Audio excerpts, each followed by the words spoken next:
Hello, ka-organic! Good morning! Welcome to my vlog. So before ako magpatuloy, sa mga hindi pa nakasubscribe dyan sa ating YouTube channel, please click like and subscribe na para updated kayo sa next video ni upload ko. Thank you very much! So ayan, nandito ako ngayon sa ating taniman ng gabi. Yung gabi na nag-produce ng takway. Ayan. So, yan po yung takway niya. Super dami. Tapos, super laki ito. Takway. Favorite ito ng mga hilonggos. Ayan. So, yung ano niya, yung tip niya, yan na oh. Nagsibol na naman. So, ang gagawin ko dito, putulin ko dito. And then, itanim ko na naman itong tip niya. Ayan, para magdami sila. So, tatlong ano lang ito, tatlong puno lang, isa, apat pala. Yan, dalawa, tatlo, and apat. So, ito, super dami din yun. Yan, takwa yan lahat. So, ito, meron na. Ready na siya kunin. Tsaka itanim ulit. Super dami.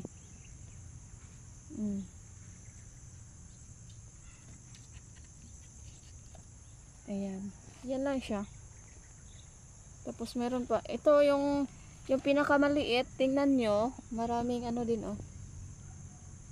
Marami din siyang giproduce na takway. 1, 2, 3, 4, 5. Ayan, 5. So, ito 5, maglaki pa ito siya. Magiging ganito. Ayan.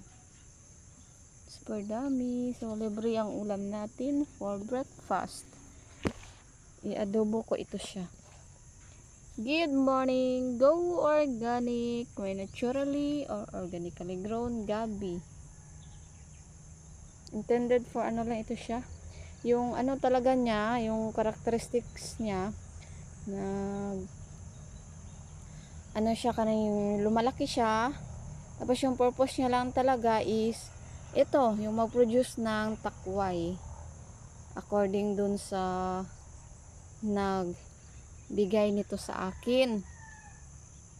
Kasi yung ano, yung nagbigay nito is ano, nagbinta ng ito talaga, takway talaga yung ano niya, yung source of income niya.